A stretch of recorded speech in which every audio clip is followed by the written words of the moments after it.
안녕하세요. 반갑습니다. 저는 귀점 영상 구독자입니다. 너무 속상해서 글을 올립니다. 저는 경주에 살고 있고요. 며칠 전 기사에 보도되었는데 혼자 사시는 독거노인 집에서 불이 나서 몸만 빠져나온 상태입니다. 집은 뼈대만 남고 모두 다 불탔습니다.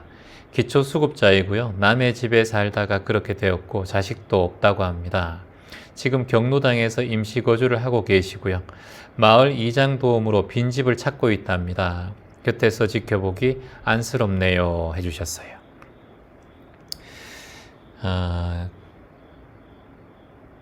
기사를 통해서 보도되었다고 하셨어요. 또 혼자 사시는 독거 노인이시고 주변에 이런 보도된 분이 그런 상황이 현실에서 이렇게 일어난 거죠. 곁에서 지켜보기 안쓰럽네요. 이제 그 마음도 충분히 이해가 됩니다. 이제 그러면 이제 우리가 해야 될 것은 무엇인가? 지금 이렇게 글을 남기는 것도 참 좋은 방법이죠. 먼저 이런 게 있겠죠. 동사무소 가서 이분에게 도울 수 있는 방법이 무엇인지 담당자에게 이런 내용들을 프로필을 잘 만들어 가지고 정말 제가 꼭 도와드리고 싶은 어르신입니다. 이 동네 같이 살고 있는데 좀 도와주십시오 라고 해서 단돈 10만 원이든 후원을 받을 수도 있고, 그리고 또 힘든 상황이라면 이렇게 지금처럼 이렇게 글을 다른 분들한테 소개하고 그리고 많이 알려서 그분을 또 케어할 수 있는 방법이 있을 거예요. 근데 이제 우리가 할 수 있는 것, 지금 이 글 속에서 너무 안타까워요, 너무 불쌍해요, 너무 힘들게 보여서 안타깝습니다, 이거는 조금 내려놨으면 좋겠어요. 그냥 안타까운 거예요. 너무 안타깝다, 정말 안타깝다. 이건 이제 내 삶의 마음과 감정에 영향을 주는 거예요. 이거는 이제 좀 위험합니다. 어제도 서울 이제 마음의 숲 강연에 오신 분 중에 한 분이 목줄이 짧은 개를 보면 너무 불쌍해 보이고, 그리고 이제 길고양이가 사료가 없어서 굶는 거 보면 너무 안타깝다, 그래서 감정들이 너무 올라와서 힘들다 하셨어요. 제가 그분에게 말씀을 다 드리지는 못했지만 그런 감정이 그 친구들에게 도움이 될 수 있는 감정인가, 이걸 냉정하게 한번 지켜보셔야 돼요. 내가 할 수 있는 건 실천하면 돼요. 근데 너무 감정적으로 다가서면 모든 일들이 거르치게 됩니다. 실수하게 돼요. 어떤 상황이 닥치더라도 냉정함을 잃지 않아야 됩니다. 지금 우크라이나 러시아 전쟁하는 거 이렇게 가끔씩 TV에서 보죠. 러시아 군인과 우크라이나 군인이 같이 이렇게 참호 속에서 총을 쏘고 폭탄을 던지면서 싸워가는 그런 이 영상들이 가끔씩 보도가 됩니다. 어렵고 힘든 상황이고 목숨이 위험한 상황일수록 더 차분하고 알아차리면서 경계하면서 전쟁에 임하는 군인들이 보통 승리를 합니다. 근데 거기서 흥분하고 그리고 너무 들떠있고 너무 자신에 대한 두려움이 크든가 감정적으로 되면 이 사리 판단이 제대로 안 돼요. 이건 전쟁터뿐만 아니라 인생의 전반적인 모든 상황에서 펼쳐지는 순리라고 보셔야 됩니다. 그래서 내가 길고양이를 보면서 너무 불쌍해 보이고 목줄이 짧은 개를 보면서 너무 안타깝고, 이거는 도움이 안 돼요. 내가 도움을 주는 일을 하고 길고양이를 도움을 주고 강아지에게 도움을 주는 일을 하더라도 내가 스스로 진이 빠져서 힘이 빠져버려요. 그래서 오래 지속하기가 힘듭니다. 결혼 생활 똑같아요. 어제 마음의 숲 강연 오신 분 중에서 이제 결혼을 이제 조금 있으면 한다, 그래서 채화님에게 좋은 말씀 부탁드립니다 라고 오셨어요. 엄마랑 같이. 근데 제가 그분에게 물어봤어요. 지금 기분이 어때요? 하니까 설레요 이렇게 말씀하셨어요. 그래서 제가 그분에게 찬물을 끼얹는 말이지만 계속 설레지는 않을 겁니다 라고 말씀을 드렸어요. 그게 찬물을 끼얹는 말이라고 할 수 있지만 사실은 자신의 감정을 다시 한번 알아차리라고 제가 말씀을 드린 거예요. 결혼 생활에 들뜨고 고소할 만큼 행복하고 설레고 감사하고 모든 것이 축복인 생활이 아니라는 걸 먼저 인지하고 받아들이는 것이 결혼 생활을 오래 지속하고 서로에 대한 마음을 이해하고 그 찾아오는 여러 가지 감정과 고통에서 벗어날 수 있는, 대비할 수 있는 방법이라고 할 수 있어요. 치우치면 안 된다니까요. 그래서 어떠한 상황에서도 어떠한 두려움과 어떠한 분노, 어떠한 괴로움이 찾아오더라도 내 마음이 거기에서 들뜨든가 감정적으로 흘러가 버리면 일을 그르칩니다. 그래서 명상을 매일매일 하는 것이 중요해요. 왜냐하면 명상 자체가 감정을 알아차리고 느낌을 알아차리고 자신의 올라오는 여러 가지의 우리의 마음의 관리를 할 수 있는 그런 시스템을 마련하는 게 명상의 시작이기 때문이에요. 명상을 하는 이유는 마음의 시스템을 자신이 스스로 관리할 수 있는 방법을 알아차리고 성장시키는 거예요. 마음이 우리 인생의 컨트롤 타워라고 보셔야 돼요. 이 마음이란 것이. 근데 이게 갑자기 감정적이고 자꾸 감정이 올라오고 그러면 우리의 컨트롤 타워가 오작동을 하기가 쉬워요. 그래서 대학생들 한번 따라 해봅니다.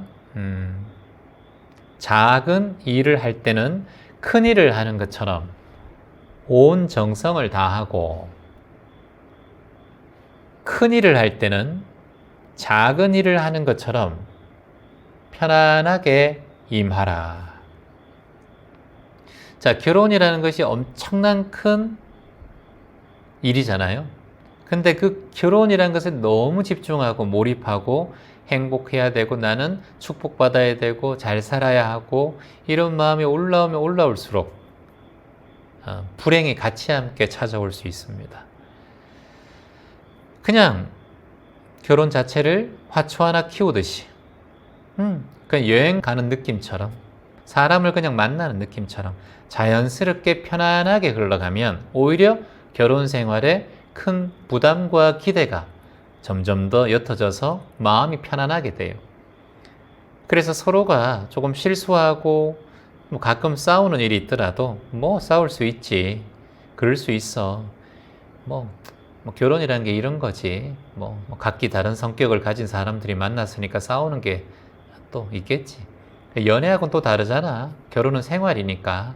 그래, 생활하다 보면 나도 마음이 불편하고 혼자 있어도 짜증날 때 많은데 또 같이 있다 보면 또 이 또한 또 내가 또 배우는 과정이구나. 여보 고마워요. 이렇게 또 가르쳐 줬어. 오늘 사실 아침에 짜증이 살짝 올라왔는데 돌이켜보니까 큰일도 아닌데 내가 괜히 또 열받아 있는 것 같았어요. 또 지난번처럼 일주일씩 가면서 서로 얼굴 붉히고 대화도 안 하고 톡으로 대화하지 말고 그냥 이제 풉시다. 일주일 뒤에 풀 거 지금 풀지 아침에 미안합니다. 내가 말 한마디 좀 실수했어요. 기분 나쁘게 생각한다면 미안합니다. 사과드릴게요. 미안해요. 아이고 웬일이고 네가 그런 얘기를 어찌 하노. 저번에는 한 달을 가더만. 명상하는 여자잖아요. 명녀. 이렇게 그냥 좀 유머러스하게 이렇게 툭 먼저 얘기하면 이것까지 얘기할 때까지가 힘들지 이게 한두 번 쌓이면요 싸움이 생길 일이 없어요. 물론 갑자기 욱 하고 올라와서 큰 소리가 나올 수는 있고요. 또 화가 나올 수는 있어요. 근데 그게 습관이기 때문에 그렇게 일어나는데 결국은 이제 점점점 빠르게 옅어지고 내가 먼저 미안해 이렇게 얘기하고 또 내 실수했다 아이고 미안하다 이렇게 쉽게 얘기할 수 있는 마음의 작용들이 자꾸 만들어져요. 근데 이제 거기까지가 한 번 가기가 힘들죠. 거기까지 한 번 하기가 힘들어요. 근데 이걸 한 번 하고 나면 잘해요. 그래서 삶에 있어서 작은 일을 할 때는 좀 큰 일을 하는 것처럼 좀 온 정성을 다하고 큰 일을 닥쳤을 때는 작은 일을 하는 것처럼 좀 편안하게 하는 것이 삶에서 실수가 없고 그리고 삶에 대한 부담감도 좀 떨어져요. 인생에 대해서 너무 부담을 가지면 안 돼요. 이 부담을 가장 많이 가지는 게 여러분들이 몸이 건강해야 되는데 병들면 안 되는데 내가 사람과의 인연이 잘 돼야 되는데 성공해야 되는데 돈을 더 벌어야 되는데 내가 또 행복해야 되는데 이게 다 내 무의식에 부담을 주는 말들이에요. 이걸 누가 주느냐? 하늘이 주고 신이 주는 게 아니라 나 스스로 줘요. 나 스스로. 그래서 나 스스로에게 자꾸 그런 부담을 주니까 나도 모르게 내 무의식적으로 내 인생이 무거워지는 거예요. 그러니까 인생을 가볍게 살아라. 가볍게. 막 살아라는 게 아니라 가볍다는 것은 너무 무게를 두고 너무 의미심장하게 살게 되면 그게 결혼 생활이든 인생이든 무거워지는 순간 심각한 상황을 만들어요. 왜냐하면 무거워지는 순간 너무 여기에 대한 의심하고 그리고 관념적으로 바뀌거든요. 그러면 이 하루하루가 복잡하고 스트레스를 받아요. 이 스트레스 받는 것보다 더 불편한 건 없어요. 대학생 적어볼까요? 모든 사람들은 자신에게 실망하기 싫어하는 의식이 있어요. 자, 다시 한번 정리해 볼까요? 모든 사람들은 자신에게 실망하기 싫은 의식이 있어요. 내 무의식이. 그러니까 나 자신에 대한 실망감이 들 때 우린 굉장히 좌괴감이 느껴지고 인생에 대해서 고달파져요. 근데 중요한 것은 우리가 스스로에게 실망하는 상황은 언제든지 생길 수가 있어요. 여러분이 배우자에게 실망하고 자녀에게 실망하는 상황이 생기죠. 근데 왜 나에게 실망하는 상황이 만들면 안 될까요? 충분히 만들어질 수 있어요. 여러분도 실수할 수 있고 우리도 실망을 스스로에게 할 수 있어요. 근데 나도 모르게 나는 온전해야 되고 완벽해야 되기 때문에 실수할 수 없고 실망하는 일을 만들면 안 되라고 스스로가 자꾸 생각을 해요. 온전하다는 것은 실수를 안 하고 실망을 안 하는 존재가 아니에요. 실수를 하는 상황에도 그 존재를 온전하게 볼 수 있는 마음. 나 스스로에게 실망을 하는 상황이라도 이건 지나가고 이건 인생의 한 퍼즐, 한 조각일 뿐이다. 저기 오늘 오다가 오늘 구름이 참 예뻤단 말이죠. 오늘 제주도의 하늘이. 구름이 오늘 되게 예쁘게 있는 거예요. 그래서 영상으로 그걸 찍고 있는데 구름이 어느새 바람이 불어서 싹 사라지는 거예요. 그렇다고 제가 실망해야 됩니까? 구름이 사라지는구나. 찍으려고 했지만 안타깝게 못 찍었지만 사라지는구나. 그리고 이 망원 렌즈로 오늘 그 백조가 한 마리 이렇게 서 있는 거예요. 외갈인지 백조인지. 그래서 그걸 이제 바닷가에 서 있으니까 찍으려고 했어요. 차를 세우고 가다가 찍으려고 딱 하는 순간 날아가는 거예요. 한 30m 더 앞쪽으로 날아가는 거예요. 또다시 운전을 해서 또 길가에 차를 대서 또 그걸 딱 찍으려는 순간 또 날아가는 거예요. 이야, 쟤는 알아차리고 있구나. 보통 뭐야 이 더운데 계속 따라다니는데 저렇게 사진을 찍지 못하게 저렇게 날아다니냐, 정신없게 이렇게 화내는 게 아니라 스트레스 받는 게 아니라 야, 저 새는, 저 외가리는 알아차리고 있구나. 이렇게 멀리 있는데도 내가 오고 가는 걸 다 알아차리고 지켜보고 있구나. 대단한 명상가구나. 이렇게 마음이 일어나는 거예요. 모든 걸 배울 점으로 받아들이는 거예요. 그러니까 우리가 가족과 싸우고 또는 배우자와 싸우고 결혼을 해서 또 고통이 올라오고 힘든 순간이 올라와도 거기서 내 감정을 보태서 싸우는 것이 아니라 이거 정말 나에게 인생의 이 스승이구나. 나에게 가르침을 주는 상황이구나. 이렇게 받아들이는 거예요. 실망할 수도 있는 거예요. 실수할 수도 있는 거예요. 그러니까 나를 진정 사랑하는 사람은 스스로에 대한 실망감이 잘 일어나지 않습니다. 나를 사랑하지 않기 때문에 자꾸 나에 대해서 실망하는 거예요. 나는 실망하지 않습니다. 나 스스로를 존귀하게 바라보고 어떠한 실수도 연습으로 바라보고 나를 아끼고 사랑하겠습니다. 실수할 수도 있습니다. 실망할 수도 있습니다. 내 자신의 본질에 대해 순응하고 받아들이겠습니다.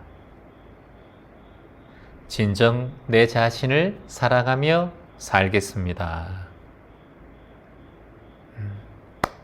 이렇게 마음 내면서 살아가시면 좋겠습니다. 감사합니다. 안녕하세요, 최환님. 힘든 상황을 겨우 견뎌내고 있습니다. 저에게 하나밖에 없는 21살 아들 녀석이 잘못을 하여 구속되었습니다. 자식은 존재로 보고 감정을 끊으라 하셨는데 너무 어렵습니다. 가슴이 찢어지듯이 아프고 어찌할 바를 모르겠습니다. 모두 제 탓인 것 같습니다. 아들은 한순간 잘못된 실수를 뉘우치고 지금은 반성하고 있습니다. 접견할 때마다 너무 힘이 듭니다. 무슨 말을 해줘야 할까요? 힘들어할 아들 생각에 시간이 지날수록 어떻게 살아가야 할지 모르겠습니다. 라고 댓글을 달아주셨습니다. 우리 상담자께서 이제 부모의 입장에서 자식이 감옥에 가 있다 생각한다면 그 고통이야 말할 수가 없겠죠. 근데 참 긍정적이게 바라봐야 되는 것은 아들이 그 잘못을 시인하고 자신이 반성하고 있다는 거예요. 우리 이 대한민국에 이제 청소년을 제외한 사람 중에 거의 반 정도는 대한민국의 전과를 가지고 있습니다. 그리고 정치하시는 분들, 국회의원의 35% 이상이 전과자라고 해요. 여러분들이 작은 잘못을 하고 그리고 실수를 해서 우리가 벌금을 하나 낸다 하더라도 그것이 전과가 될 수 있고 내 인생에 안 좋은 꼬리표가 될 수 있습니다.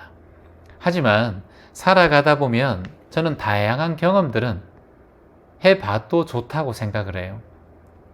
그게 제 자식의 일이라도 또는 여러분의 자식의 일이라도 그것이 이미 펼쳐진 일이고 그리고 이미 펼쳐진 상황이라면 그것에 대한 후회와 그것에 대한 자꾸 집착을 하는 것보다는 이미 일어난 것에서 찾을 수 있는 긍정적인 면을 만들어 가야 한다고 생각을 해요. 저는 인생은 학습이라고 생각해요. 매 순간마다 배우는 과정 속에 우리가 살고 있습니다. 여러분이 하는 공부, 이거 지금 마음 공부만 학습이 아니라 인생을 살아가는 모든 순간이 학습이라고 할 수 있습니다. 세상에 실수하지 않는 사람 없고요. 세상에 잘못하지 않는 사람 없습니다. 내 자식은 절대 그런 사람이 아니고 내 자식은 절대 실수하지 않을 거야 라고 생각했던 엄마의 마음이 너무 컸기 때문에 지금 이 상황이 너무나 큰 슬픔으로 다가오는 거예요. 우리도 실수할 수 있고 부모도 실수할 수 있고 자식도 실수할 수 있어요. 하지만 실수를 반복하지 않으려고 노력하는 것이 중요하기 때문에 그래서 지금 나이가 어린 상태에서 이런 인과를 맞이했다면 저는 교묘하게 이 상황에서 두 번째 고통을 받지 않았으면 좋겠어요. 자식이 자신의 상황을 잘 반성하고 뉘우치고 법의 테두리 안에서 잘 자신의 일들을 잘 마무리하고 그리고 어머니는 접견 갈 때 아들과 대화하고 그리고 아들에게 절대 걱정스러운 표정 짓지 말고 그래 잘 있구나. 그래 엄마 바깥에서 기도하고 있다. 그곳에서 운동도 열심히 하고 책도 부지런히 보렴. 성경이 있다는데 성경도 한번 읽어보고 그 안에서 아이가 새롭게 새 마음으로 아들이 탄생할 수도 있어요. 그래서 그걸 부정적으로 보면 내 아이가 감옥에 가 있다는 것이 안타깝고 괴롭다는 생각만 들지만 지금 내 아들이 살아있고 그리고 더 큰 죄가 되지 않을 상황에 지금 중도에 이러한 죄의 대값을 치르면서 본인이 스스로 깨닫고 더 큰 죄를 짓지 않는 디딤돌이 되는 상황이다 라고 마음 내셔야 돼요. 모든 상황은 배우는 과정이다 라고 보셔야 돼요. 인생은 언제 떠날지 몰라요. 인생 자체에 너무 내가 원하는 일이 이루어져야 되고 내가 원하지 않는 일이 이루어지지 않아야 된다 라고 생각하는 고정관념이 우리 인간에게는 있어요. 우리가 바라는 일을 이룰 수가 없습니다. 모두 다. 그리고 우리가 원하지 않는 일도 반드시 일어나게 되어 있어요. 그래서 이 모든 것을 학습이라고 생각하셔야 돼요. 거기서 발굽혀기도 열심히 하고 운동도 열심히 하고 거기에 인생에 큰 경험이 있을 거야. 그래 괜찮아. 엄마는 항상 네 편이고 너희 그루터기처럼 항상 네 옆에 있어 줄게. 필요한 거 있으면 언제든지 얘기하고 부탁해. 이렇게 엄마가 든든하게 마음을 내주셔야 돼요. 오늘 여러분 보도 보셨잖아요. 가자지구에 학교에 폭탄이 떨어져서 70명의 아이들이 바로 현장에서 다 숨졌습니다. 그리고 또 한 집에 폭탄이 떨어졌는데 태어난 지 4일 정도 된 일란성 쌍둥이가 그 집에서 산모와 함께 그대로 폭탄의 피해를 받아서 4일 만에 다 숨을 거뒀어요. 그 숨 거둔 그 상황에서 아버지가 뛰어와서 오열을 하면서 쓰러지는 그런 광경을 뉴스를 통해서 봤습니다. 인생은 이렇듯 내가 예상치 못한 일들이 어떻게 생겨날지 몰라요. 어제도 제가 오는데 도로 앞에 보니까 간판이 이렇게 붙어 있어요. 오늘의 교통사고 44명 사상자. 언제 교통사고가 날지도 모르고 대한민국은 하루에 35명에서 40명이 스스로 삶을 마감하는 나라입니다. OECD 국가 중에서 10년 넘게 항상 1, 2등을 유지하고 있는 나라가 대한민국이에요. 이런 대한민국에서 내 자식이 어느 곳에 있든 지금 살아있고 본인이 긍정적으로 자신을 뉘우치고 삶을 다시 한번 살아보겠다는 어떤 계기가 된다면 저는 이 또한 긍정적인 면이라고 봐요. 더 큰 일이 생기기 전에 스스로를 뉘우치고 자신의 삶을 바라볼 수 있는 소중한 기회로 삼아야 한다. 그러니 어머니께서는 절대 자식을 바라보며 안타까워하지 마세요. 아, 너는 인생의 학습을 하고 있는 거야. 뉘우치고 다시 한번 또 배우는 과정이야. 공자도 그렇게 말했지 않니? 공자의 제자들이 쓴 논어에 이런 얘기가 나옵니다. 맨 앞자리에. 대학생 적어볼까요? 학, 이, 시, 습, 지, 불, 역, 열, 호. 학이시 습지, 불, 역, 열, 호. 논어를 보지 않은 분도 이 말은 다 아실 거예요. 같이 한번 얘기해 볼까요? 따라해 봅니다. 배우고 그것을 때때로 익히니 기쁘지 아니한가, 이 말이에요. 인생 자체는 모든 것을 배우는 과정입니다. 여러분이 수만 번 넘어지고 두 다리로 걸었듯이, 여러분이 자전거를 타기 위해서 많이 넘어지셨듯이, 자동차 운전면허증을 따기 위해서 잦은 사고가 나고 또는 두려움에 떨었듯이 매 순간마다 배우는 과정이에요. 그래서 이 배우는 과정을 괴로움으로 받아들이시면 안 돼요. 이 또한 즐거움의 한 방향이다라고 받아들이는 마음의 여유가 필요합니다. 인생에서 가장 행복한 사람, 누군지 아세요, 여러분? 인생에서 가장 행복한 사람은 나이가 들어서도 배우는 것을 멈추지 않는 사람. 뭐라고요? 나이가 들어서도 배우는 것을 좋아하는 사람. 배우는 것을 멈추지 않는 사람. 이곳에 계신 여러분 같은 사람이에요. 그래서 이것을 5글자로 노, 이, 호, 학, 자라고 해요. 노이호학자. 그러니까 나이가 들어서도, 인생에서 가장 행복한 사람은 나이가 들어서도 배우기를 멈추지 않고 좋아하는 사람. 여러분들께서는 노이호학자가 되셔야 돼요. 우리는 지금 점점 나이가 들어가고 있잖아요. 이런 상황에도 월화 목요일날 평생대학 비점 명상을 여러분들이 배우는 것을 멈추지 않잖아요. 그런데 여기에 멈추게 될 수밖에 없는 상황들이 많이 생겨요. 인생에 큰 고통을 겪던가, 아니면 내가 모든 걸 포기해버리고 놔버리고 싶을 때, 이때 고난의 행군이 찾아옵니다. 이럴 때일수록 더욱더 놓치면 안 돼요.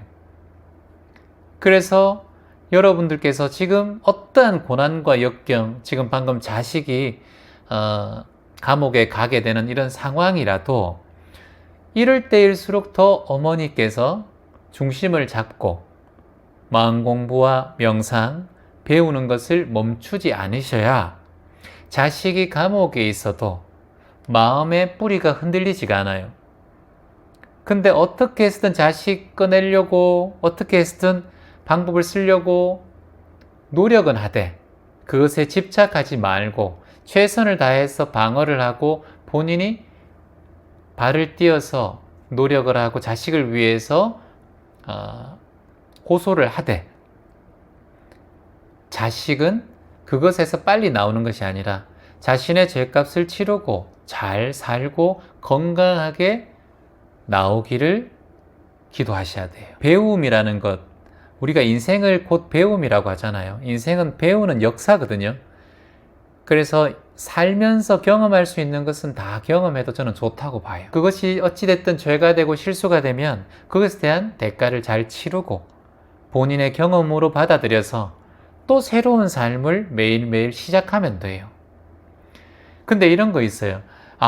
내 자식이 빨간 줄 끊기고 평생 그게 꼬리표처럼 또 따라오는 거 아니에요, 채환님?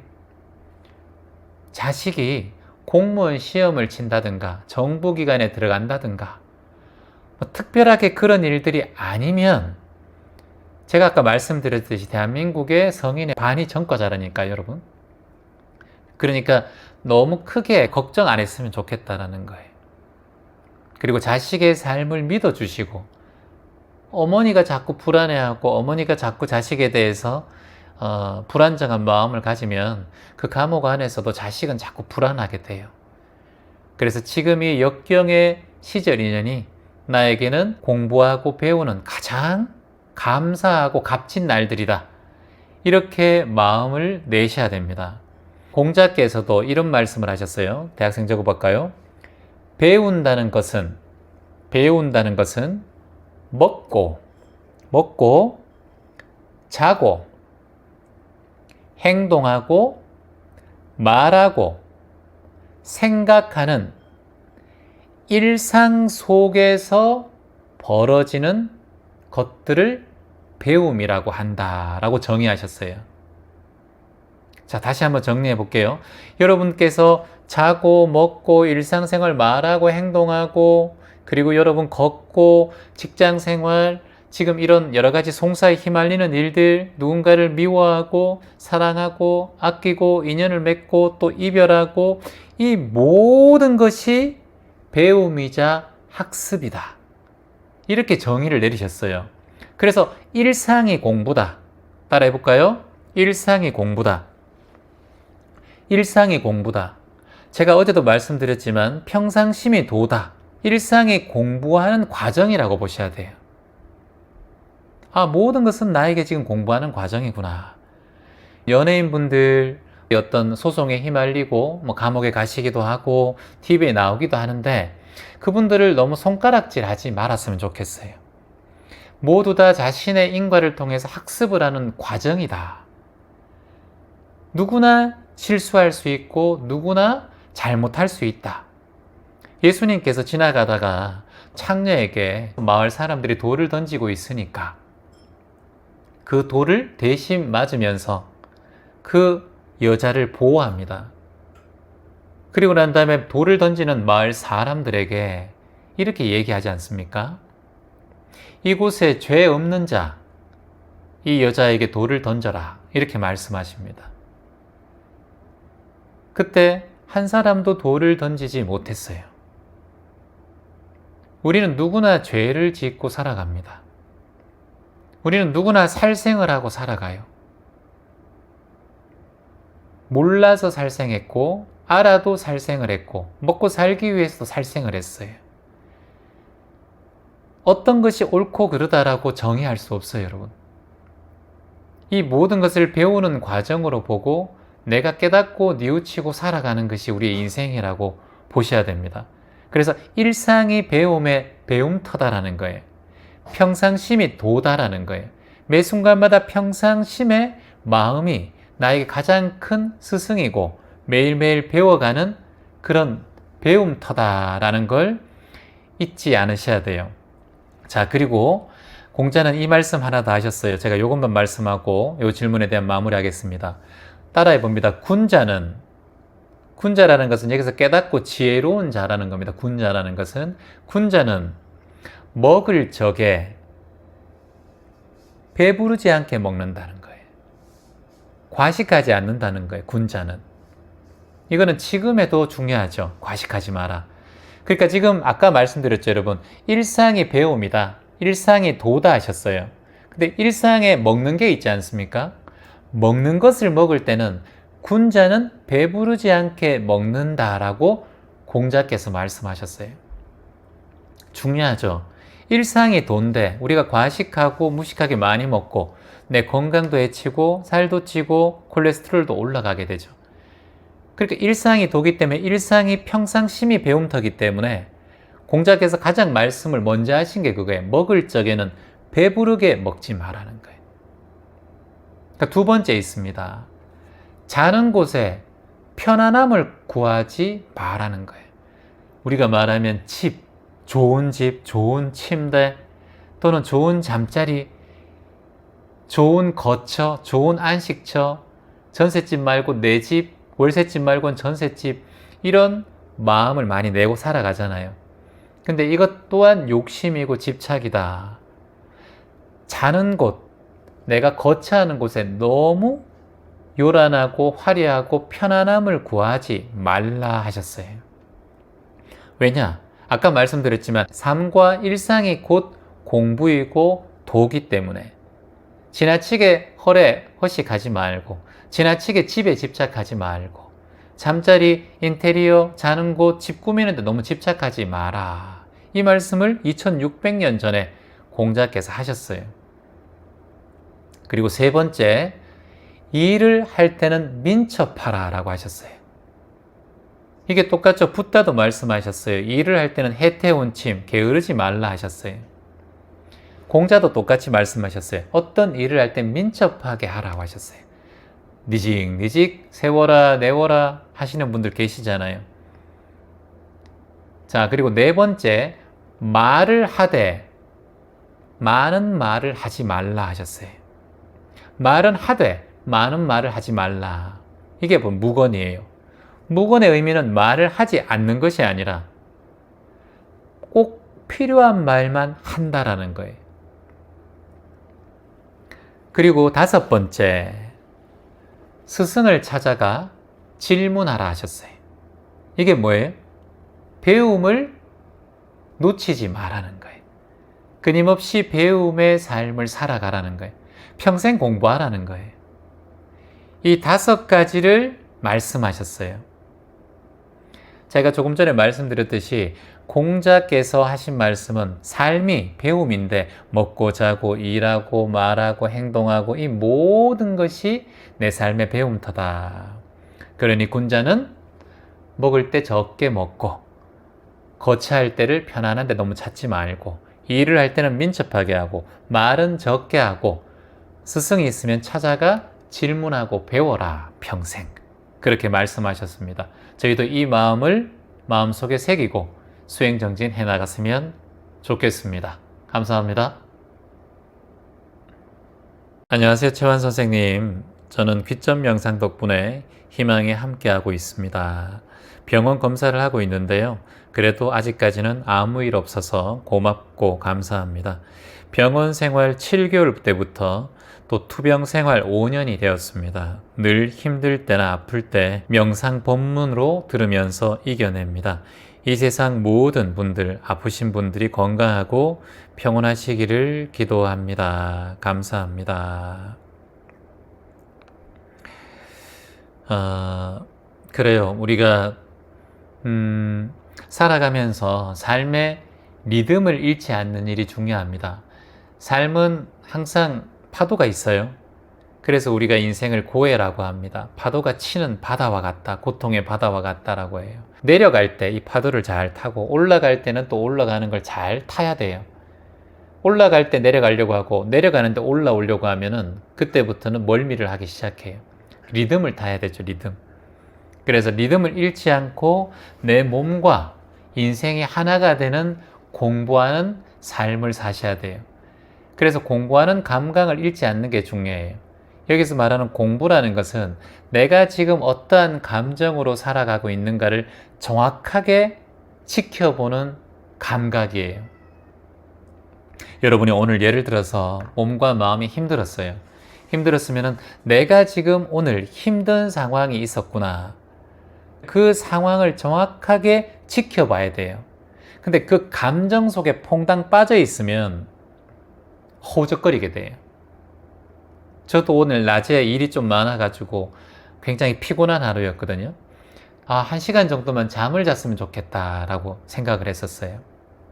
수업도 어제 있고 계속 이렇게 강행군이다 보니까. 그런데 딱 일어나서 그냥 1시간 동안 뛰었어요. 여기 나가서. 5시에 오늘 뜨거웠거든요. 31도 이랬는데 막 뛰었어요. 뛰다가 숨이 턱까지 차오르니까 또 걷고, 빨리 걷고.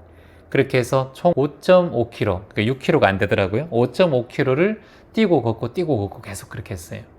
온몸에 땀이 흐르고 집에 와서 샤워를 딱 하고 나니까 에너지가 충전되는 거예요. 따뜻한 차 한 잔 먹으면서. 내가 잠을 자도 조금 회복하겠지만, 몸이 회복하겠지만 정신적으로는 회복이 안 돼요, 잠은. 악몽을 꾸기도 하고 낮에 있었던 여러 가지 생각들이 내 머릿속에 남아있기 때문에. 근데 땀을 흘리면서 내가 혈액순환을 시키고 스스로 내가 본인이 할 수 있는 능력을 자꾸 키우는 거예요. 하지만 이 상황에 내가 잠을 자느냐, 잠은 저녁에 자면 된다라는 생각이 있으니까 이럴 때일수록 나가서 한번 뛰어보자.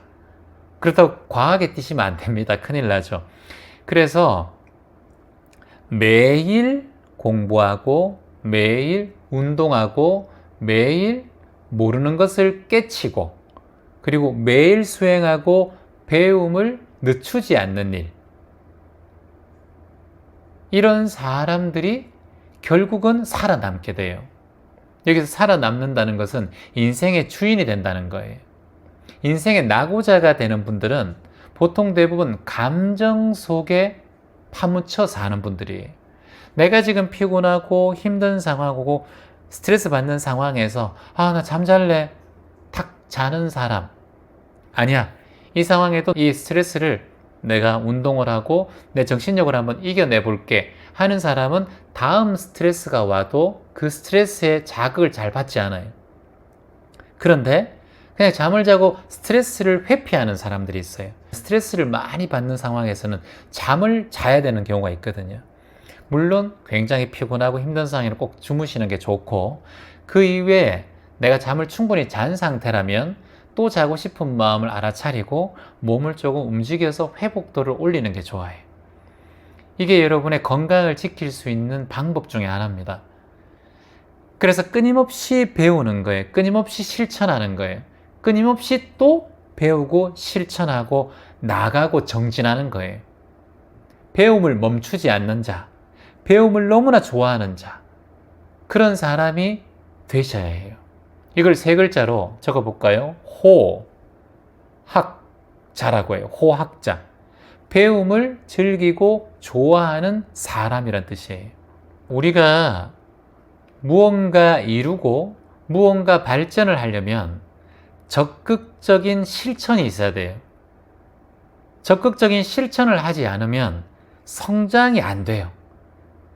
책만 읽는다고 되는 게 아니라 책을 보고 1차적으로 배웠다면 그것을 향해서 실천해야 돼요.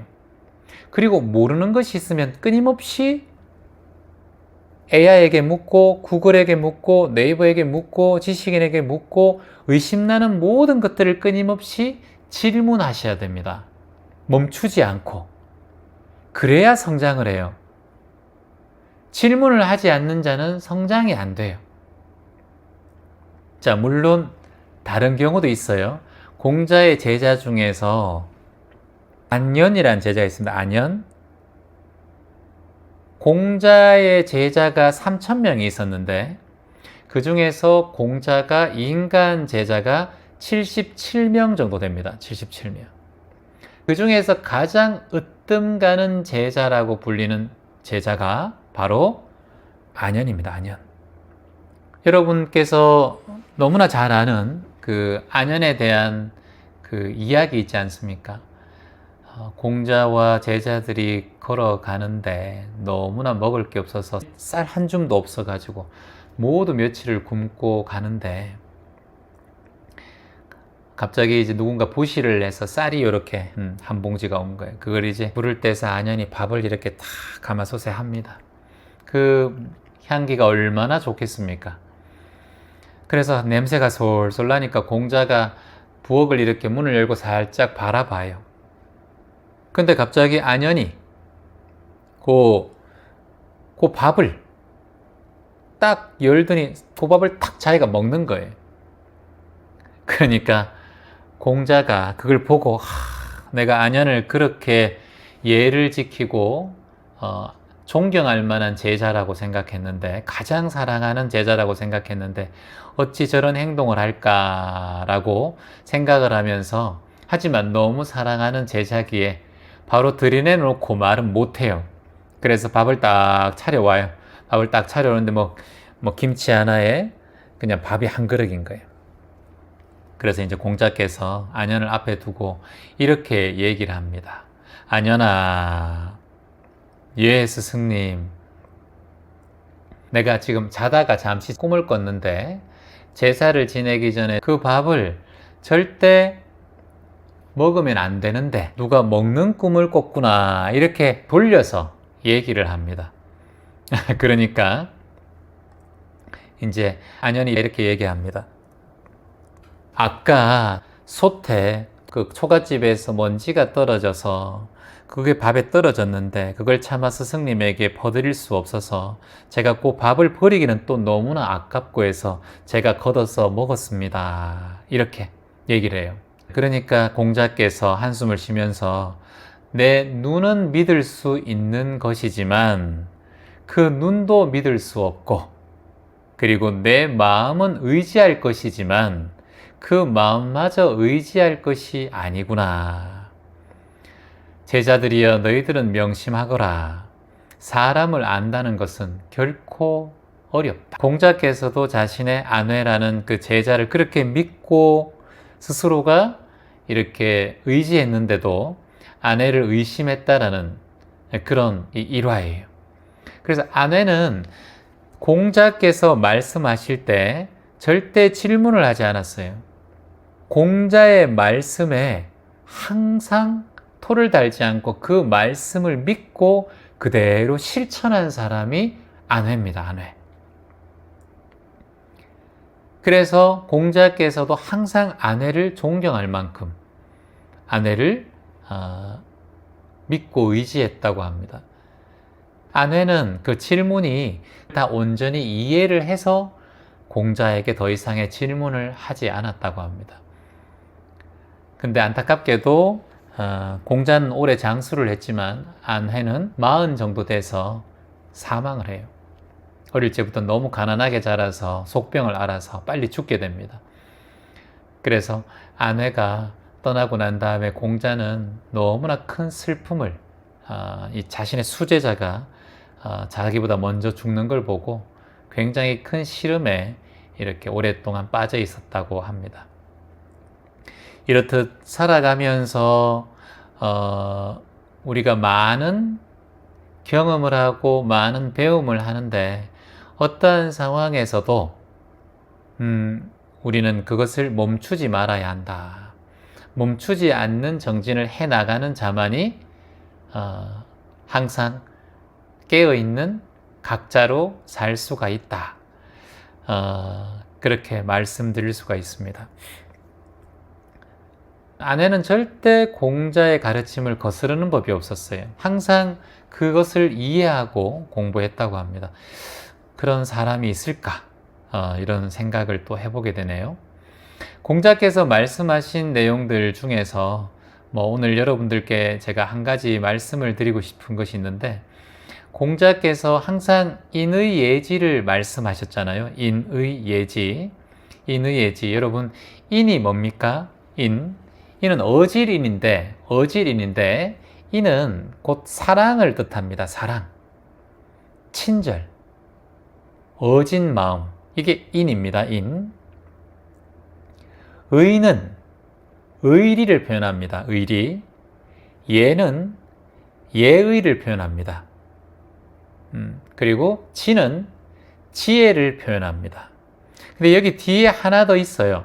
맹자가 인의 예지를 공자의 말씀을 이렇게 받아들여서 마지막에 하나를 더 붙여요. 맹자는 여기서 인의 예지 신이라고 얘기해요. 여기 신은 믿을 신자는 믿음을 얘기합니다. 믿음심. 그러니까 유교 사상 중에서 가장 큰 사상이 인사상이에요. 여기서 인은 사람이 두 명이 있는 거예요. 두 명이 있을 때는 항상 사랑이 있어야 하고 친절해야 하고 그리고 서로 보호해야 된다는 의미예요.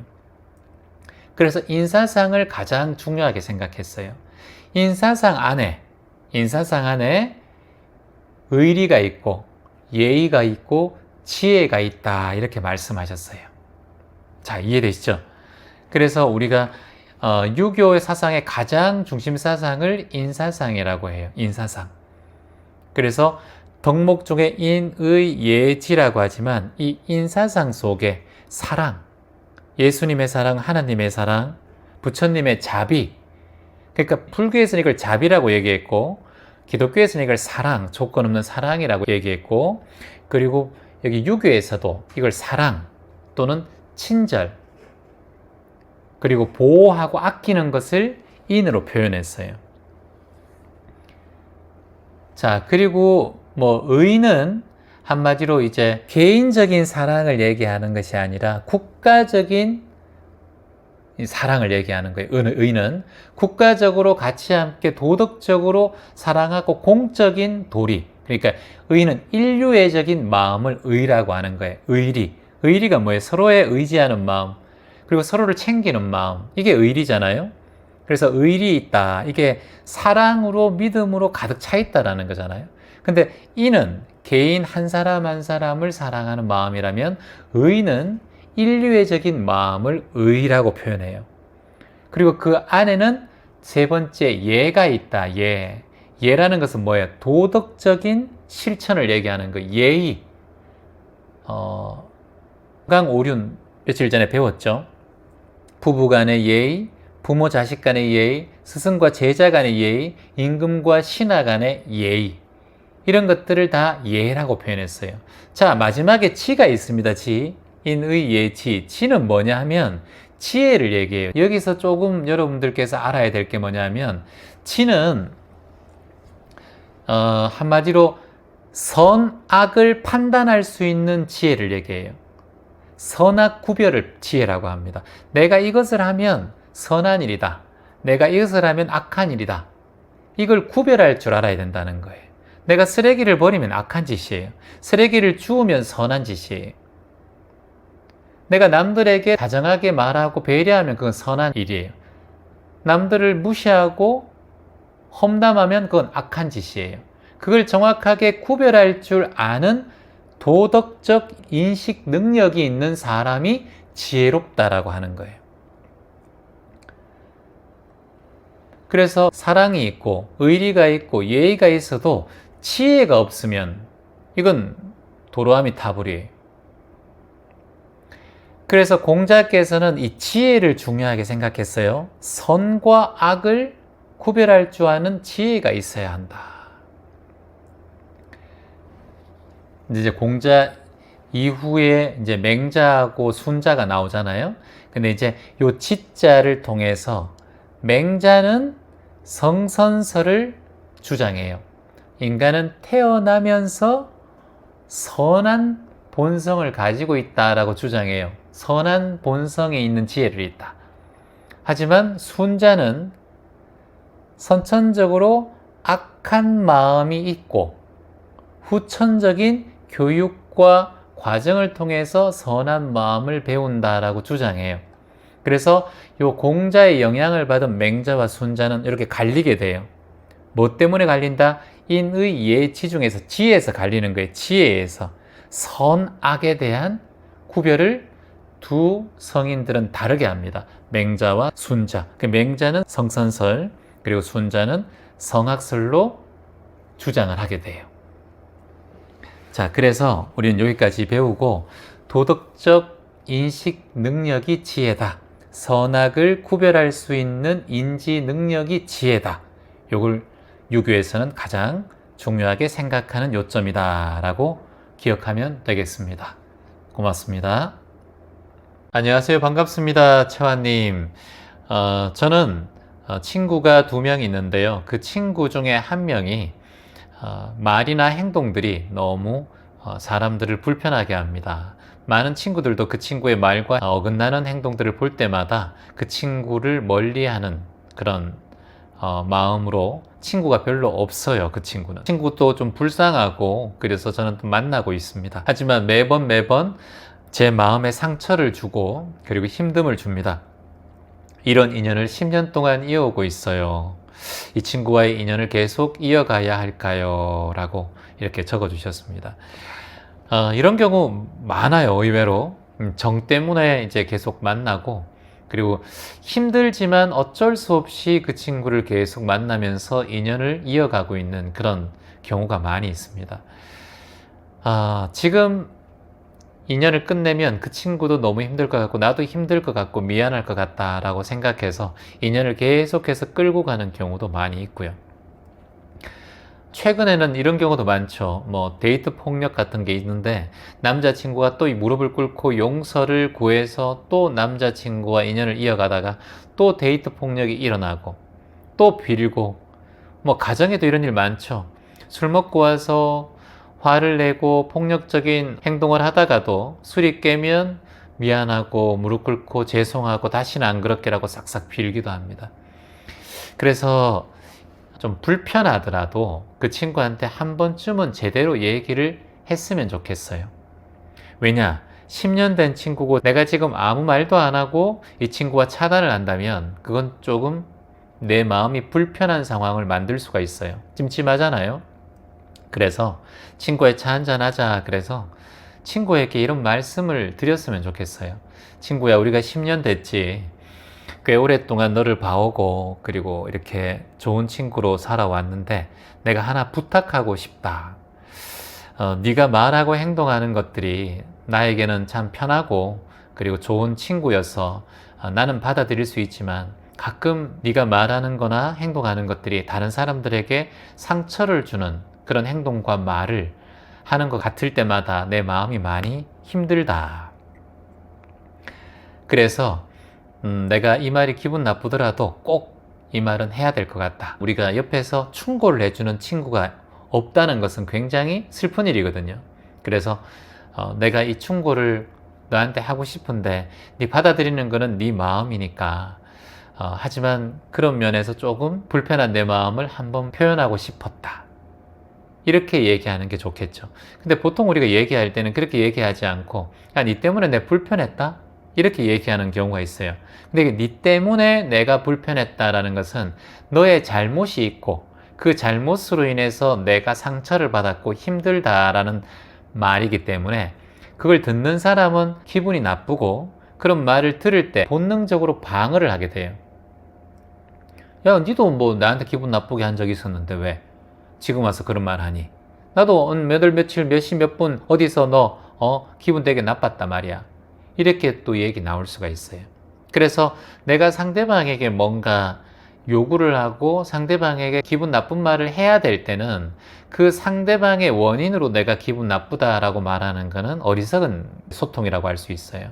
그렇게 하지 마시고 이렇게 한번 해보세요. 네가 말하는 것 때문에가 아니라 내가 그걸 들었을 때 마음이 조금 불편했어. 그러니까 너는 잘못이 없어. 그런데 내가 듣기에는 내가 속이 좁아서 그렇든 내가 마음이 상해서 그렇든 이건 내 문제인데 너의 말과 행동으로 내가 그것을 기분 나쁘게 생각하는 마음이 올라오는 것 같아.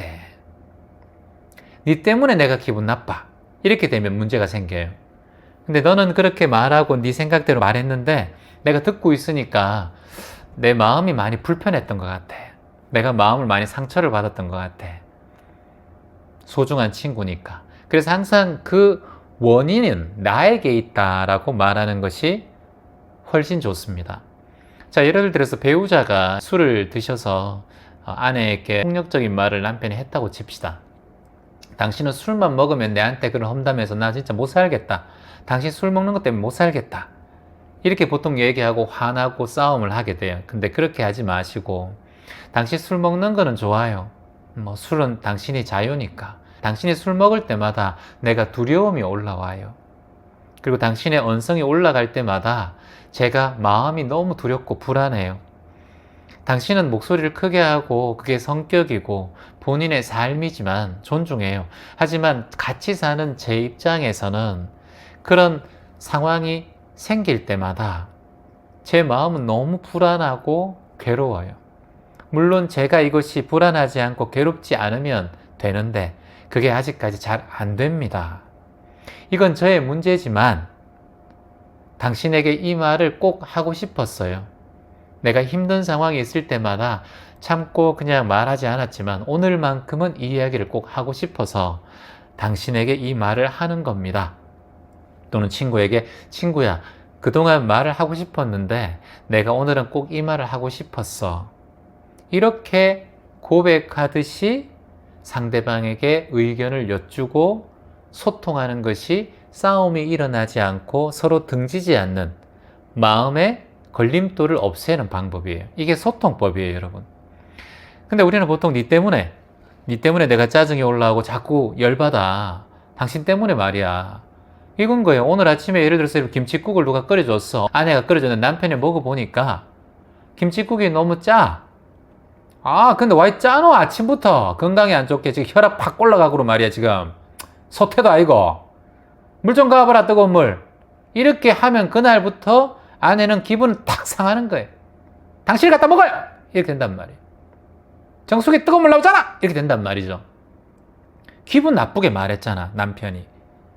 그럴 때는 남편분들은 이렇게 하셔야 돼요. 내가 오늘 잠이 들겠나? 국이 좀 짜네요. 이렇게. 이제 나 늙었는갑다, 입이. 당신은 괜찮죠? 이렇게 물어보는 거예요. 그러면 싸움 날 일이 없어요. 내가 간 좀 볼게요. 뜨거운 물 좀 가져올게요. 내일부터 좀 신경 쓸게요. 이렇게 되는데 아 다르고 어 다르잖아요.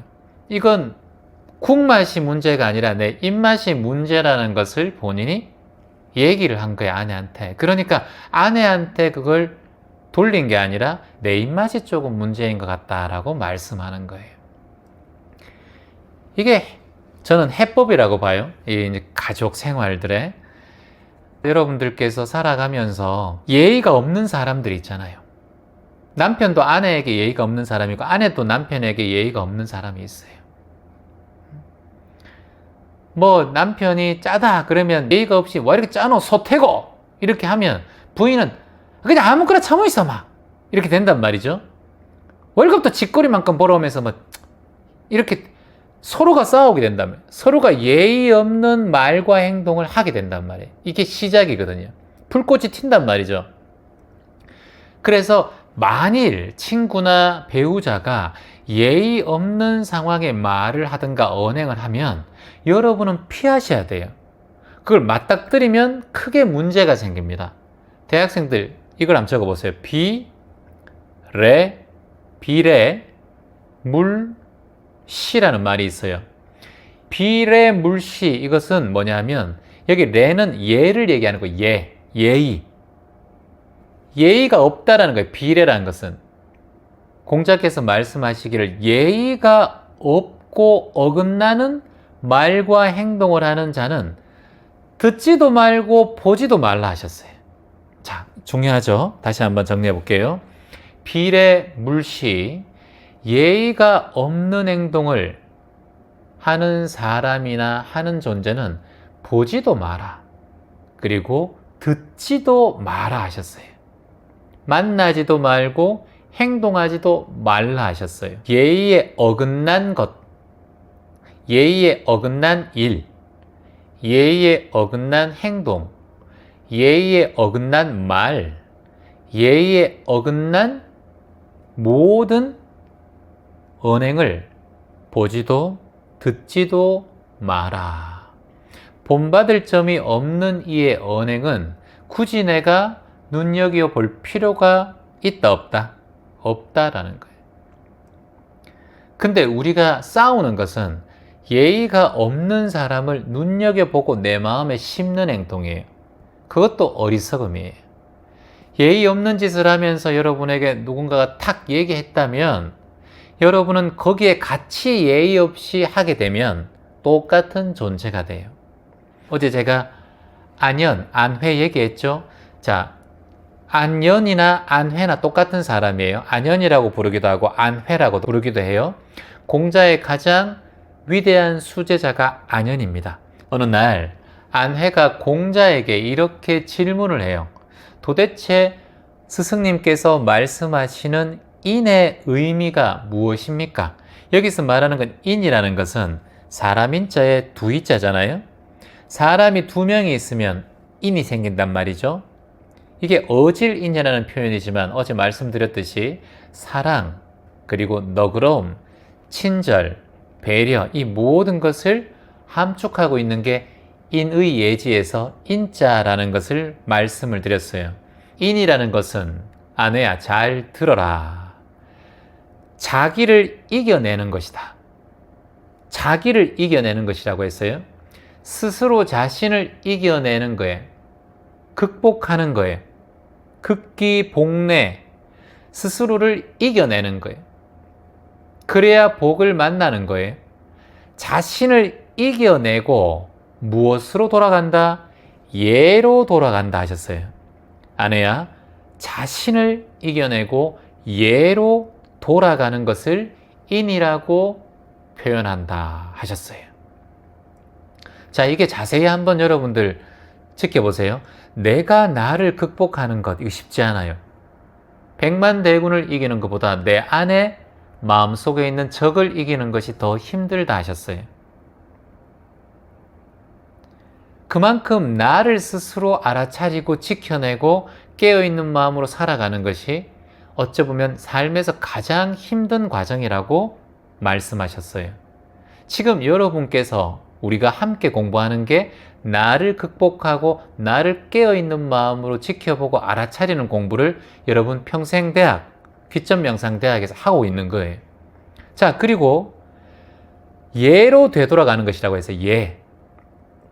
인의 예지 중에서 예라는 거예요. 존중하고 예의를 지키고 도덕을 지키고 사회적인 이념으로 기본적인 도덕과 예로 되돌아가는 것을 인이라고 했다. 진정한 사랑이고 어진 마음이고 너그러운 마음이고 친절한 마음이라고 했다. 평생을 살아가면서 하루라도 네 자신을 이겨내고 예로 돌아가면 천하가 모두 다 인으로 되돌아갈 것이다. 이 세상, 이 천하가 모두 다 인, 사랑으로 되돌아갈 것이다. 그때는 싸우고 죽이고 빼앗고 그랬던 시절이란 말이에요. 춘추전국 시대가. 그때 제자에게 이런 말을 한 거예요. 참아내지 못한다는 거예요. 불교에서도 인욕 바라밀이 있잖아요. 내 스스로를 참아내고 알아차리고 지켜나가는 것. 이걸 공자도 똑같이 자신을 이기는 것이라고 표현했어요. 그래서 결코 인이라는 것은 남에게 얻을 수 있는 것도 아니고 세상에서 얻을 수 있는 것도 아니고 다른 사람에게 얻을 수 있는 것이 아니라 오로지 나 자신으로부터 말미암아서 드러나는 것이 인이다 라고 말씀하셨어요. 여기서 말씀하신 것이 바로 내 안의 불성이고 내 안의 영성이고 나로부터 시작된다. 내 자신을 보는 것, 나를 진정한 참나와 진화를 발견하는 것, 이것이야말로 가장 사랑과 인, 예를 찾아내고 발견하는 방법이다 하셨어요. 자, 그래서 마지막으로 안회에게 이런 말을 합니다. 여러분 같이 한번 따라해 보세요. 얘가 아니면 보지 말고, 얘가 아니면 듣지 말고, 얘가 아니면 말하지 말고, 얘가 아니면 움직이지 말라 하셨어요. 자, 여기서 중요한 것은 얘가 아니면 보지 마라 그랬어요. 아까 얘기했죠. 건방지고 사람들을 막대하고 욕을 하고 예의를 갖추지 않은 사람을 멀리하고 보지 않는 것이 좋다. 그래서 비례물시라고 했어요. 얘가 아니면 보지 말고, 얘가 아니면 듣지 말고, 얘가 아니면은 말하지도 말고, 얘가 아니면 움직이지도 말라. 이게 지금 뭐예요? 의, 구, 신이에요. 의가 뭐예요? 마음, 뜻. 구는 뭐예요? 말, 하는 것. 신은 뭐예요? 행동하는 것. 의구신의 과정을 매 순간마다 깨어있는 마음으로 지켜보라 하셨어요. 이건 붓다도 말씀하셨고 공자도 말씀하셨어요. 소크라테스도 너 자신을 알라 하셨잖아요. 우리는 모른다는 거예요. 그래서 모든 성인들이 이렇게 자신을 극복했을 때 새로운 세상을 만날 수 있다. 수천 년이 지나도 이 진리는 변하지 않고 있어요. 그래서 그걸 우리가 지금 공부하고 있는 거예요. 비례물시. 희망입니다. 안녕하세요. 반갑습니다. 저는 제 자신에 대해서는 너무 관대한데 남들에 대해서는 엄격한 자세로 대하고 있습니다. 물론 팔이 안으로 굽고 그리고 또 스스로를 사랑하는 마음이라고 생각하지만 이런 잣대들이 저에게는 조금 수행자로서 불편함을 줍니다. 아들이 있는데 내 자식이 뭐 어떤 실수를 하면은 아이고 괜찮다 하면서 남의 자식이 실수하면은 또 그거는 저런 실수를 왜 하지 이렇게 또 엄격한 잣대를 드러내기도 하고요. 제가 가끔씩 회사에서 실수할 때는 그럴 수도 있지 하지만 남들이 실수할 때는 저도 모르게 혀를 차고 있는 저를 발견합니다. 이런 마음을 수행으로 좀 이겨내고 싶습니다. 인간이란 게 참 마음이 갈대 같아서 어떻게 살아가야 될지 매번 고민입니다. 우리 인간이 좀 그래요. 원래 팔이 안으로 굽잖아요. 내 몸이 조금 다치면 엄청나게 크게 이제 고통스럽게 느끼고 남들이 누가 교통사고 나든 죽을 병에 걸렸던 해도 아픈 거를 이해를 잘 못하잖아요. 내 아픈 게 더 중요하죠. 내 스스로에 대한 이런 잣대보다 남에 대한 엄격한 잣대를 짓는 게 당연하고요. 내 죄보다 남의 죄를 더 크게 느끼는 것도 당연합니다. 자신에겐 한없이 관대하지만 남에게는 한없이 매몰차게 하는 것도 우리의 마음의 이 방향성이에요. 그러니까 이게 어쩔 수 없는 거예요. 그래서 이런 말이 있습니다. 대학생 한번 적어볼까요? 무, 자, 기라고 했어요. 여러분들께서 스스로 기만하지 말라는 뜻이에요. 스스로를 기만하지 말라는 게 자꾸. 이게 뭐냐면 자만하지도 말고 스스로의 생각에 갇혀서 거기에 머물지 말라는 거예요. 왜냐?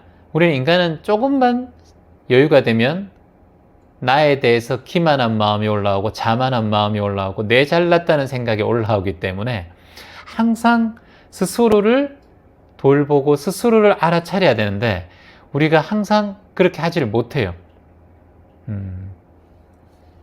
그래서 공자께서도 말씀하셨지 않습니까, 여러분? 따라해 볼까요? 하루라도 착한 생각을 하지 않으면 모든 죄가 스스로 일어난다 하셨어요. 내가 하루라도 착한 일, 착한 생각, 착한 행동, 착한 말을 하지 않으면 입안에 가시가 돋치는 것처럼 내 몸에서 스스로 악업이 발생된다는 거예요. 무서운 얘기잖아요. 그러니까 저번에도 제가 말씀드렸지만 선행을 하지 않는 것도 악행이다 말씀드렸어요. 내가 좋은 일을 하지 않고 나만 잘 살면 되고 남에게 해 끼치지 않으면 된다라고 생각하는 것도 우리는 수없이 많은 악행을 저질러 왔기 때문에 악행의 고리에서 벗어날 수 없는 악행이라는 거예요. 그래서 매일매일 공자께서도 말씀하셨지만 하루라도 단 하루라도 착한 생각, 착한 말, 착한 행동을 하지 않으면 우리 몸에서 죄악이 발생된다는 거예요. 그래서 내가 가만히 있어도 자만한 마음이 올라오고, 가만히 있어도 팔이 안으로 굽고, 가만히 있어도 내가 맞다는 생각이 자꾸 들어요. 그래서 그것 때문에 우리는 인생에서 고통이 자꾸 이어지는 거예요. 왜냐? 가장 무서운 게 내가 맞다라는 생각, 이 아상, 곧 무명, 곧 어리석음을 통해서 우리 인간이 12가지의 고통으로 말미암아 죽고 태어나고 죽고 태어나고가 계속 반복된다 하셨어요. 그게 무명이잖아요. 그러니까 방금 말씀드린 것도 어리석은 마음이거든요. 내 상에 둘러싸여 있는 마음이에요. 나만 괜찮으면 돼. 남에게 해 끼치지 않으면 살면 되지 뭐. 이거 다 아상이죠. 내 생각이에요. 근데 이런 분들도 있어요. 남 앞에서는 잘해요. 근데 혼자 있을 때는 온갖 잡념과 생각과 관념 속에서 힘들어해요. 남들 앞에서는 그걸 안 보이려고 노력하고요. 그렇지 않은 듯 겉으로 봤을 때는 힘들지 않은 척, 또는 착한 척, 또는 베푸는 척, 이렇게 살아가요. 그런데 내가 남들 앞에 없을 때, 나 혼자 있을 때가 사실은 진짜 나거든요. 이때 가상의 나, 아상이 드러나거든요. 남들 앞에서는 자꾸 꾸미죠. 말도 꾸미고 행동도 꾸미고. 근데 혼자 있을 때는 모든 게 드러나게 돼요. 그래서 성인이 말씀하시기에, 대학생 적어볼까요? 신, 기, 독이라 하셨어요. 예전에 제가 신독이라는 말씀을 여러분에게 말씀드린 적이 있는데, 신기독 또는 신독이라고 같이 써도 돼요. 왕이 신하들 앞에서나 백성들 앞에서 있을 때와 왕의 집 방 안에서 혼자 있을 때나 그 행동과 말이 똑같아야 된다는 거예요. 왕뿐이겠습니까? 공자께서도 말씀하셨지만, 군자는 홀로 있을 때나 함께 있을 때나 도리에 어긋남이 없도록 말과 행동을 알아차려야 된다 하셨어요. 다시 한번 얘기해 볼까요? 군자는 홀로 있을 때나 둘이 있을 때나 함께 있을 때나 도리에 어긋남이 없도록 말과 행동을 알아차려야 한다는 거예요. 이게 바로 신기독 또는 신독이라고 표현합니다. 그래서 내가 지금 남과 있든 나 혼자 있든 간에 내 몸과 행동이 동일하다면 그거보다 더 편한 건 없어요. 그렇지 않아요? 내가 남 앞에서 자꾸 꾸미려고 하면 그거 에너지가 많이 쓰이는 일이에요. 힘들어요. 선보러 가면 이 사람 앞에서 내가 좋은 것만 보이게 행동하잖아요. 말도 원래는 사투리를 막 쓰는데 선보러 가면 존댓말을 쓰면서 약간 서울말을 쓰려고 애쓴다면서요? 끝만 올리면 된다면서 하면서 계속해서 존댓말을 쓰고 잘 보이려고 애써요. 키도 조금 더 크려고 키 높이 한 3cm, 4cm 되는 밑깔창 깔고 가잖아요. 그래서 식당을 가도 신발 벗고 가는 식당은 안 가고 신발 신고 가는 식당에 갑니다. 여성분들도 톤을 조금 더 올려서 얼굴을 조금 더 예쁘고 하얗게, 안 하던 속눈썹도 붙이고 마스카라도 하시고, 그리고 볼터치도 하시잖아요. 막 붓 막 하잖아요. 이렇게 머리도 미용실 가서 한번 꼬잖아요. 염색도 살짝 하고, 목에 주름이 있으면 주름 없애려고 목도 살짝 뭔가 하고 스카프도 하고, 이렇게 모두 다 꾸민단 말이죠. 남 앞에서. 물론 이런 거는 중요한 거겠지만, 이런 모습이 나중에 연애할 때나 또 결혼하고 난 다음에 그 사람의 본 모습을 봤을 때 아이고 속았다 속았어. 내가 그때 말이야 그때 내가 눈이 삐있지. 아이고 진짜 눈에 찌짐 붙여놨지. 이러면서 후회를 하면서 혀를 차잖아요. 뭐 제가 극단적인 예를 드렸지만 이렇듯 남 앞에서 내가 어떻게 보이는 것을 자꾸 신경 쓰는 것, 이건 굉장히 피곤한 일이에요. 그래서 수행자는 어떠한 상황에서든 남이 있든 내 혼자 있든 그것에 변함이 없는 마음가짐, 행동을 하려고 애쓰며 알아차리고 살아야 된다 라는 걸 말씀드리고 싶습니다. 한 가지 더 말씀을 드리면 수행자의 입장에서는 항상 상대방을 존중하고 공경하는 마음이 있어야 돼요. 그러면 일이 잘 풀리게 되어 있어요. 그게 복을 짓는 마음이에요. 저한테 이제 많은 분들께서 채화님 저는 나눔할 수 없어요. 돈이 없어서. 저는 두 가지를 하라 그래요. 공경하고 기도하라.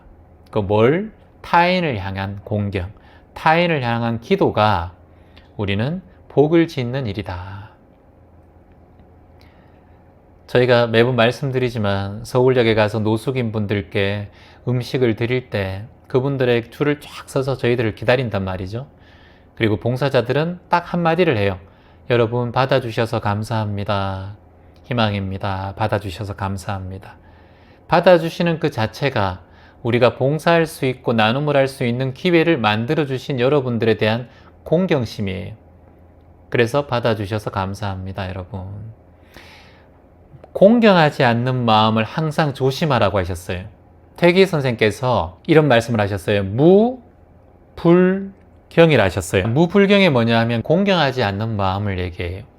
이황 퇴계 선생께서도 이걸 항상 가훈처럼 스스로 마음에 가졌다 그래요. 어떤 마음? 무불경. 공경하지 않는 마음을 항상 경계하라. 한 사람 한 사람을 공경하라. 사람을 대함에 있어서 항상 공경하는 마음으로 대하라. 이게 복을 짓는 마음이에요. 그래서 뭔가 나누고 복을 짓지 않는다 하더라도, 여러분 물질적인 복이나 뭐 돈으로 나눈다든가 봉사를 하지 않는다 하더라도 한 사람 한 사람 타인을 대할 때마다 그 사람을 공경하는 마음으로 대하는 것이 복을 짓는 마음이에요. 그래서 우리가 공경하지 않음이 없다. 이걸 무불경이라고 해요. 늘 공경하는 마음으로 사람을 만나야 된다.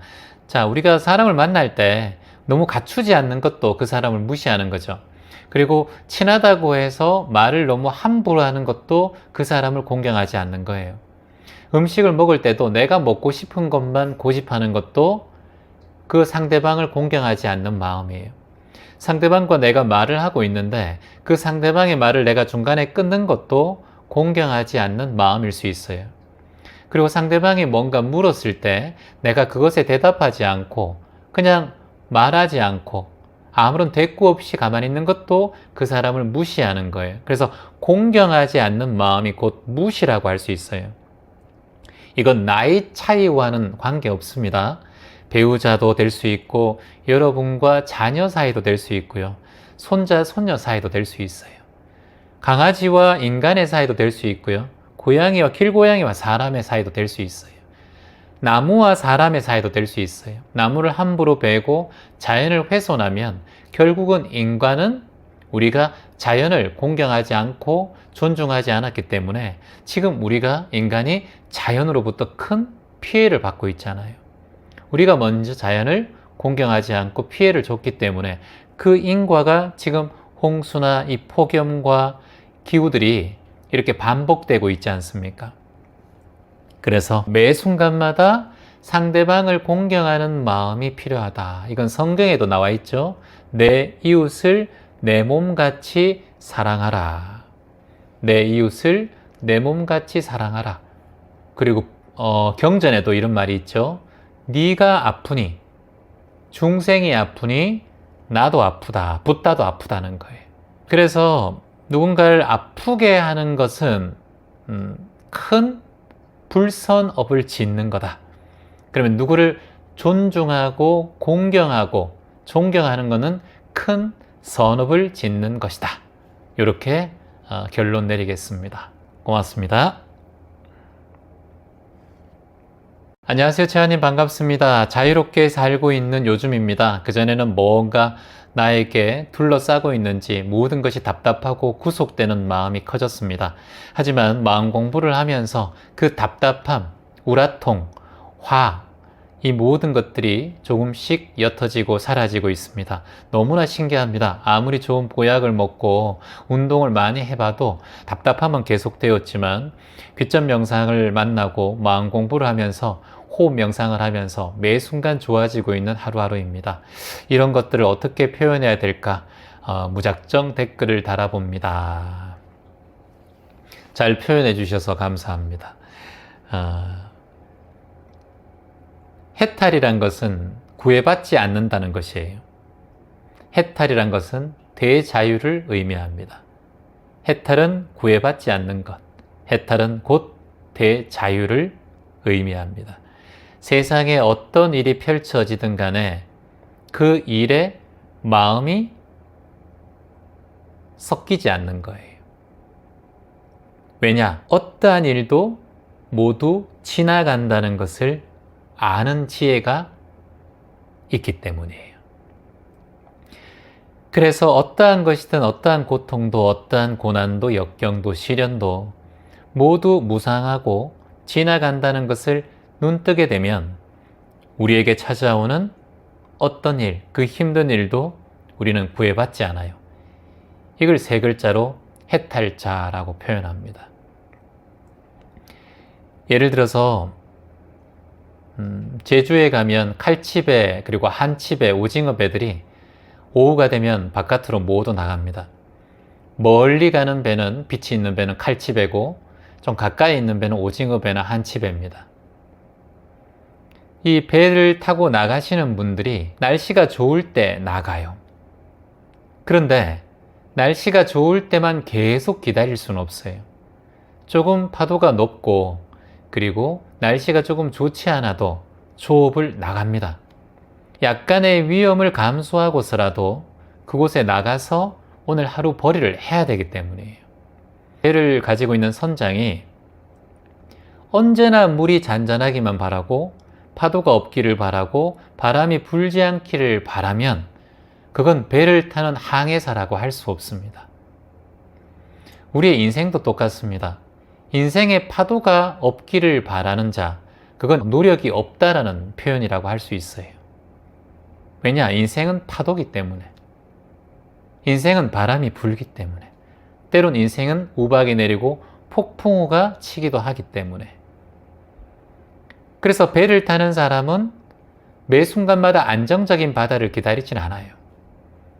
근데 가다가 너무 심한 바람이 불고 비가 오면 조업을 중단한 채로 다시 항구로 되돌아옵니다. 이게 뭐냐? 집착하지 않는다는 뜻이에요.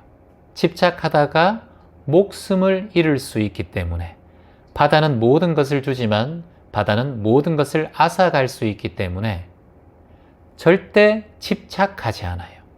그게 바다 사람들의 철칙입니다.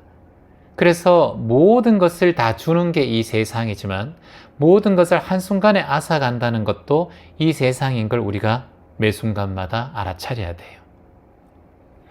우리가 걸어가다 보면 안정적이고 맑은 날씨처럼 순탄하게 걸어갈 수도 있지만 가끔씩 폭풍우가 내리칠 때는 내가 멈추고 다시 회항을 하고 급한 마음을 잠시 알아차리고 내가 쉬고 나를 재정비할 수 있는 시간으로 보셔야 돼요. 그런데 우리는 욕심이 붙으면 영끌이라고 하죠. 영혼까지 끌어와서 그것에 뭔가 투자를 하고 자식을 위해서는 영혼까지 끌어와서 자식에게 뭔가 투자하고 학원비 내고 모든 걸 올인하는 그런 습들이 특히나 우리 대한민국 사람들에게 많이 있어요.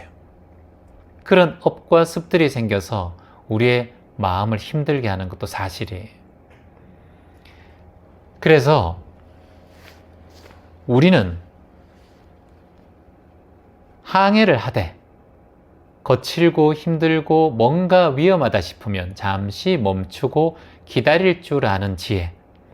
그건 더 늦는 게 아니라 내가 이 동안에 나 스스로를 갈고 닦아서 내 건강을 조금 더 챙기고 돈은 조금 적게 벌더라도 내 건강과 쉬면서 가족의 우애와 그리고 나를 돌보는, 나를 갈고 닦는 시간이란 걸 알고 그 시간을 충분히 즐기고 충분히 만족하며 살아야 된다는 거예요. 그런데 우리는 멈춰 있으면 누군가부터 뒤처지는 것 같고, 멈춰 있으면 내가 인생이 남들보다 늦는 것 같다. 내 자식이 학원 안 가면 남들은 다 학원 가는데 생각해서 거기에 부모가 조마조마한다는 거예요. 그러니 이렇게 바라는 마음 때문에 매 순간 실수하고 그리고 어쩌면 큰 상처를 받을 수 있는 상황이 올 수도 있다. 항상 여러분께서는 내 배가 초라한 배라고 생각하시면 안 돼요. 항상 내 배는 완전한 배다.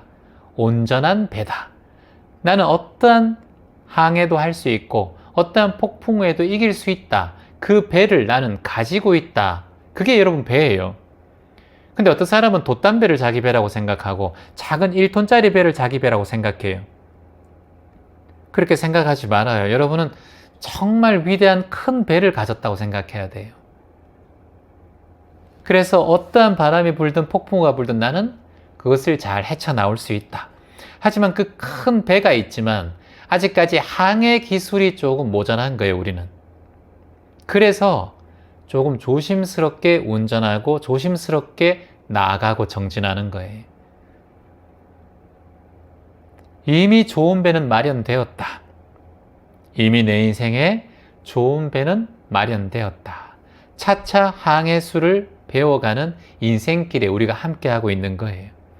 이게 우리의 마음가짐이 필요하다는 거예요. 파도가 일면 파도를 타고 파도가 그치면 또 가고 또 일지 않으면 노를 좀 젓고 바람이 불면 닷을 세우는 거예요. 바람이 너무 많이 불면 닷을 또 내리고 이렇게 매 순간마다 조금씩 조금씩 정진해 나가고 또 살아가는 것. 이게 인생이라는 거예요. 옛말에 그 얘기 있잖아요, 여러분. 신이 인간에게 질문을 하잖아요. 어떤 질문을 하느냐? 인간들아, 내가 봤을 때는 너희 인간들에게서 가장 놀라운 점을 하나 발견했다. 신이시여, 우리 인간들에게 놀라운 점을 발견하셨다니 그게 무슨 말씀이십니까? 그래, 너희들은, 인간들은 돈을 벌기 위해서 건강을 잃어버리는구나. 이렇게 얘기했었어요. 돈을 벌기 위해 건강을 잃어버리는 신기한 종자다. 이렇게 얘기하셨어요. 그건 돈을 버는 게 좋기 때문이죠. 돈이 최고니까요. 그래. 그런데 또 신기한 건 말이야.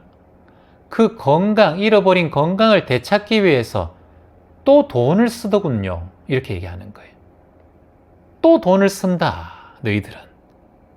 너무 어리석은 거 아니냐? 이렇게 말씀하시는 거예요. 그러고 보니까 이제 인간들이 고개를 갸우뚱 하는 거예요.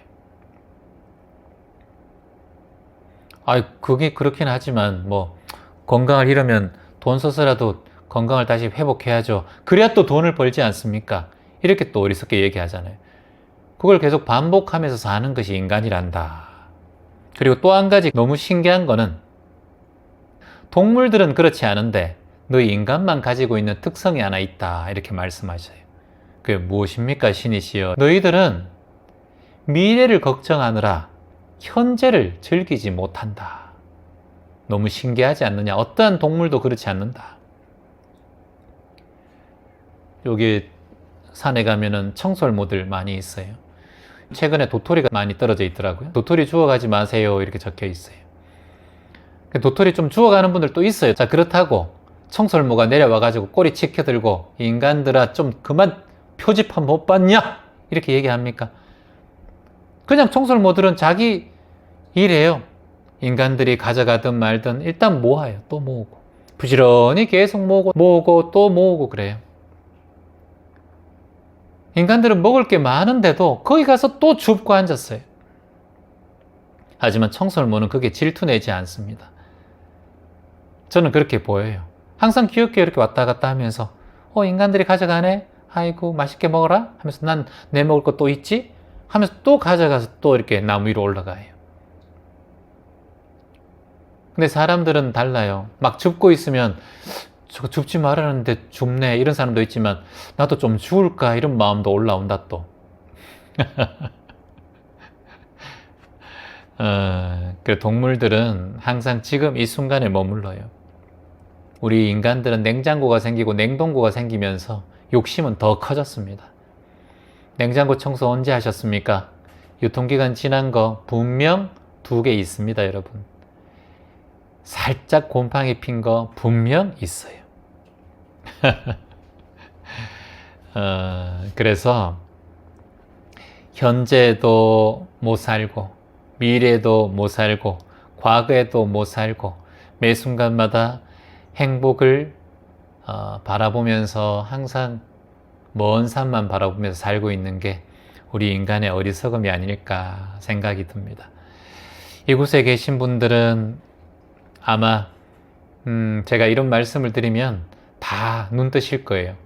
맞다 하면서 무릎을 치시면서 이제 또 오늘 하루 또 알아차려야지. 하나를 가르쳐 드리면은 10개를 아는 분들이 여러분입니다. 댓글 보면은 여러분은 다 깨달으신 분입니다. 왜냐? 여러분들께서는 이렇게 지금 이 시간 귀한 시간에 이렇게 마음 공부와 나를 되돌아보고 그리고 명상 공부를 배우기 위해서 이곳에 와 계시잖아요. 하나를 들으면 10가지를 아는 선지식인 분들이 바로 이곳에 계신 분들입니다. 돼지의 눈에는 돼지밖에 안 보이고 선지식의 눈에는 선지식밖에 안 보인다. 이렇게 말씀을 드리고 싶어요. 여러분들도 선지식이고 여러분들이 곧 성인이십니다. 자, 문일 지십이라고 했어요. 대학생 한번 줘볼까요? 문, 일, 지, 십. 한 가지를 들으면 10가지를 안다. 이런 말 들어보셨죠? 이것도 어저께 말씀드린 그 우리 공자의 제자 안회 그 이야기에서 나오는 말입니다. 공자하고 제자인 자공이 대화를 해요. 그래서 공자가 자공에게 이렇게 얘기합니다. 자공아, 아내와 너를 비교하면 누가 더 훌륭한가? 하니까 자공이 아유 스승님, 아내는 하나를 들으면 10을 압니다. 근데 저는 하나를 들으면 겨우 2만 알지요.